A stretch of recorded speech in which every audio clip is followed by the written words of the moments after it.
지금 우리가 알고 있는 기독교, 과연 예수님의 본래 가르침을 그대로 담고 있을까요?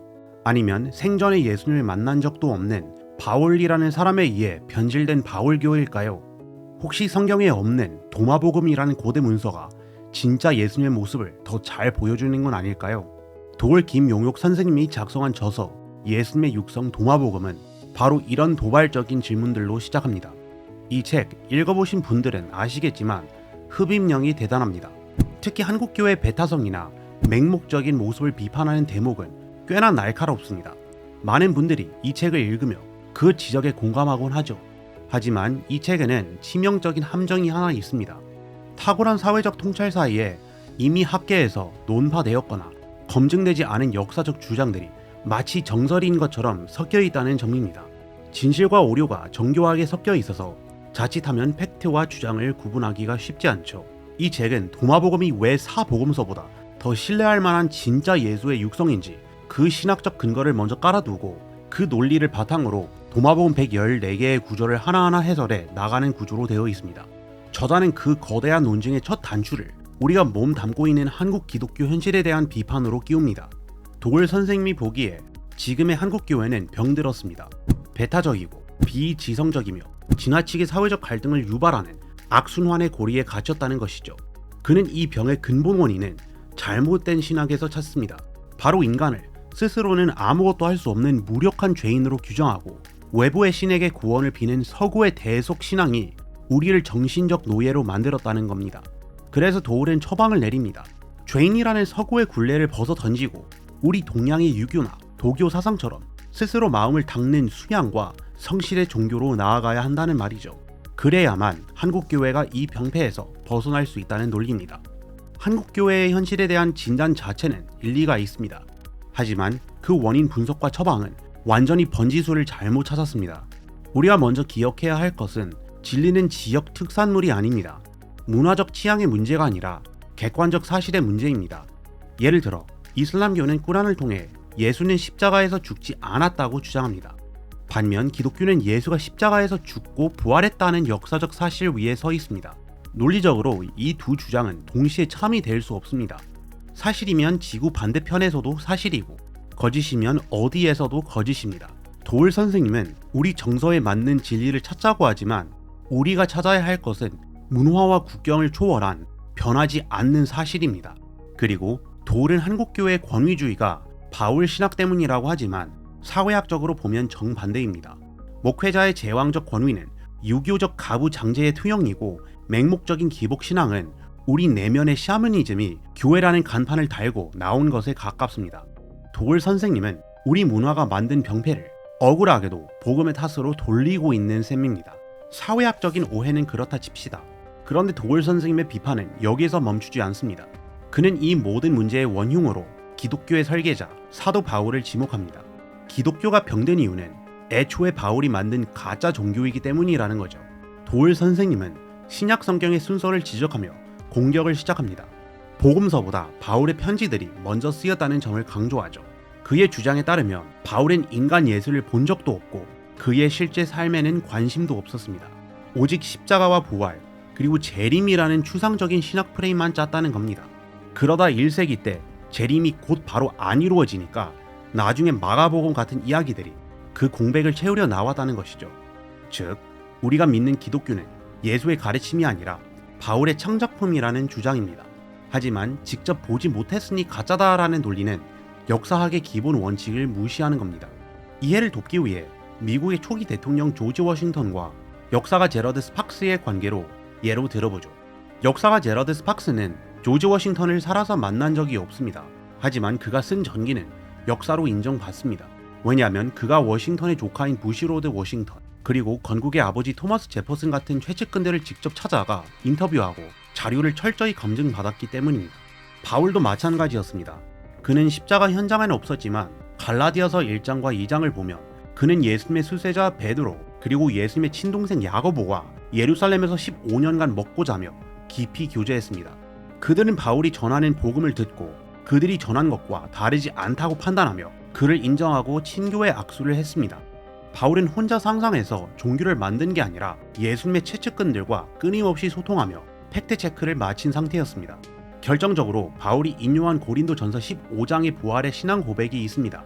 바울은 여기서 내가 받은 것을 너희에게 전한다 하고 말합니다. 이 고백이 왜 결정적이냐? 게르트 리데만이나 로버트 펑크 같은 가장 회의적이고 비판적인 학자들조차 이 신앙 고백은 예수 사후 3년 안에 형성된 것이라고 입을 모아 인정하기 때문입니다. 이 가설의 근거에 대해서는 다른 영상에서 처음부터 끝까지 자세히 다루었으니 참고하시기 바랍니다. 즉, 십자가와 부활신앙은 바울이 나중에 지어낸 신화가 아니라 기독교가 시작된 바로 그 순간 예수가 죽자마자 제자들 사이에서 터져나온 기독교의 빅뱅이었습니다. 바울은 그것을 충실히 전달했을 뿐입니다. 보셨듯이 바울이 기독교를 창작했다는 주장은 역사적으로 말이 안 됩니다. 그런데 도울 선생님의 의심은 여기서 멈추지 않습니다. 그는 화살을 복음서, 특히 마가복음으로 돌려 저자들이 인간 예수를 신으로 만들기 위해 거짓말을 했다고 주장합니다. 바로 키우 자료와 메시아 비밀 이론입니다. 도울은 키우 자료를 근거로 진짜 예수는 기적을 행하지 않는 도덕 선생님이었다고 주장합니다.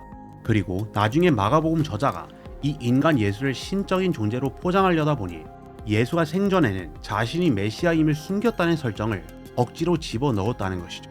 도울 선생님은 성경 구절을 그 증거로 제시합니다. 마가복음 8장 29절입니다. 베드로는 주는 그리스도이시니다 라고 고백합니다. 그러자 예수님은 어떻게 반응하셨을까요? 30절입니다. 이에 자기의 일을 아무에게도 말하지 말라 경고하시고, 도울은 이 침묵 명령을 조작된 거짓말로 봅니다. 역사적 예수는 메시아라고 한 적이 없는데 마가가 나중에 사실은 메시아인데 숨긴 거야 라고 핑계를 만들었다는 것이죠. 하지만 우리가 키우 자리오의 실체와 예수님이 사용하신 인자라는 호칭의 의미를 제대로 안다면 이 주장은 완전히 무너집니다. 첫째, 도울이 철석같이 믿고 있는 키우 자리오의 정체입니다. 간단히 설명하면 키우는 실제 발견된 책이 아닙니다. 마태, 마가, 누가복음이 서로 매우 비슷한데 마가에는 없지만 마태와 누가복음에 공통적으로 공유하는 내용들이 있습니다. 학자들은 이 점을 근거로 두 저자가 참고한 제3의 자료가 존재했을 것이다 라고 추정하는데 이 가설 속의 문서를 키우라고 부릅니다. 그런데 여기서 도울 선생님이 간과한 결정적인 사실이 있습니다. 도울은 키우가 도마복음처럼 점잖은 지혜의 말씀일 거라고 주장하지만 실제 학자들이 복원한 키우 자료의 내용은 딴판입니다. 그 안에는 인자가 우주적 심판자로 등장하며 이를 갈며 슬피 울리라, 소돔과 고모라의 심판 같은 무시무시한 종말론적 경고가 가득합니다. 즉, 키우의 예수는 도가적 현자가 아니라 엄중한 심판자였습니다. 둘째, 더 중요한 것은 메시아 비밀에 대한 오해입니다. 도울은 1901년 빌 헬렌 브레데의 이론을 따라 마가가 거짓말을 했다고 봅니다. 하지만 현대 신약학의 거장 I.H. 마샬의 연구를 보면 전혀 다른 결론이 나옵니다. 예수님은 정치적으로 오해받기 쉬운 메시아라는 단어 대신 다니엘서 7장에 나오는 인자라는 호칭을 주로 사용하셨습니다. 마샬 교수는 그의 논문에서 이렇게 설명합니다. 인자라는 칭호는 예수님께서 자신에 대한 인식을 표현하시기에 탁월하게 적합했습니다. 왜냐하면 그 호칭은 하나님과 긴밀히 연결되어 있고 천상의 기원을 둔 인물을 가리켰기 때문입니다. 게다가 이는 당시 특정 의미로 고정되어 흔히 쓰이던 용어가 아니었기에 예수님께서 본인의 의도에 맞게 그 의미를 새롭게 빚어내실 수 있었습니다. 생각해 보십시오. 당시 유대인들은 로마를 무력으로 뒤집어엎을 정치적 메시아를 기대했습니다. 만약 예수님이 사역 초기에 섣불리 내가 메시아다라고 선포했다면 어떻게 됐을까요? 대중은 그를 왕으로 추대해 폭동을 일으켰거나 로마는 그를 즉시 반란죄로 처형했을 겁니다. 따라서 예수님의 침묵은 나는 메시아가 아니다라는 부정이 아니라 잘못된 메시아 관념을 막기 위한 교육적 필요성에 의한 것이었습니다. 십자가를 통해 고난받는 종으로서의 진짜 메시아를 완성할 때까지 기다리신 겁니다. 만약 도울의 말대로 예수가 자신을 메시아로 생각하지 않았고 그저 도덕 선생님일 뿐이었다면 도대체 로마는 왜 그를 십자가에 못 박았을까요? 로마 제국은 착한 철학자를 처형하지 않습니다. 체제를 위협하는 왕을 처형하죠.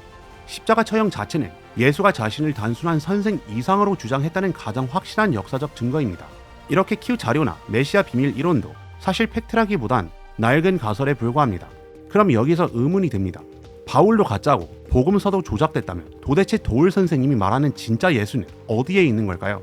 여기서 이 책의 진짜 주인공 도마복음이 등판합니다.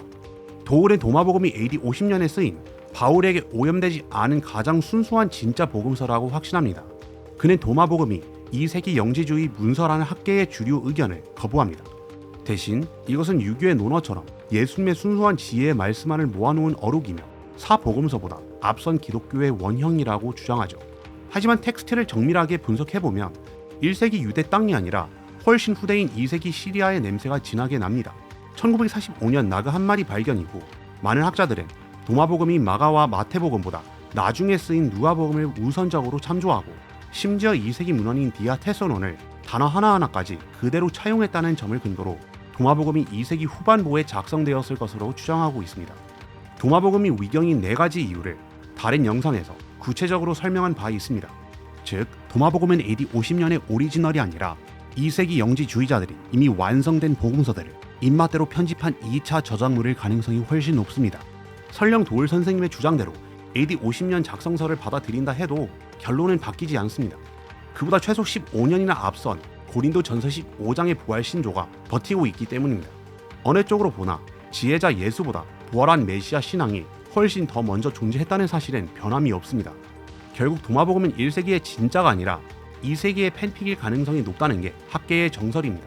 그렇다면 궁금해집니다. 도대체 왜 도울 선생님은 이렇게 명백한 후대 문서를 진짜라고 믿는 걸까요? 그는 교회가 정치적인 이유로 이 진짜 복음을 숨기고 불태웠다는 거대한 음모론을 제시합니다. 도울 선생님은 성경 27권이 AD 367년 아타나시우스의 정치적 음모로 결정되었다고 말합니다. 나그 한마디 문서들이 땅에 묻힌 것도 이들의 탄압을 피하기 위해서였다는 것이죠. 마치 소설 다빈치 코드처럼 진짜 복음서는 탄압받고 불태워졌다는 것입니다. 하지만 역사를 보면 정경을 위해서 권력자가 찍어 누른 게 아니라 밑에서부터 성도들에 의해 자연스럽게 인정된 것입니다. 아타나시우스의 편지보다 거의 200년이나 앞선 AD 180년경 이미 교부 이레니우스는 4개의 복음서만이 정당하다고 역설했습니다. 무라토리 정경 목록 역시 2세기에 이미 교회들이 어떤 책을 정경으로 인정하고 읽었는지 보여줍니다. 정경은 4세기에 갑자기 발명된 게 아니라 200년 넘게 교회 안에서 이미 사용되고 검증된 책들이 확인된 것에 불과합니다. 교회가 도마복음을 배제한 것은 정치적 탄압 때문이 아닙니다. 만인에게 열린 성경과 달리 도마복음은 고독한 자만 구원받는다는 폐쇄적인 영지주의 서적이었기 때문입니다. 이는 음모가 아니라 신앙의 정체성을 지키기 위한 상식적인 구분이었습니다. 도울 선생님은 서구 신학의 틀을 깨자고 말하지만 역설적으로 그가 의존하는 것은 이미 낡아버린 서구 자유주의 신학의 가설들입니다. 바울이 기독교를 조작했다는 주장도, 도마복음이 사복음서보다 앞선다는 주장도 역사적 증거 앞에서 힘을 잃습니다. 진짜 예수는 비밀스러운 지혜를 속삭이는 도마복음의 현자가 아닙니다. 인류의 죄를 짊어지고 십자가에 죽고 부활하신 역사적 실체로서의 예수 그리스도입니다. 우리가 회복해야 할 것은 영지주의적 깨달음이 아니라 바로 이 십자가 복음의 본질입니다.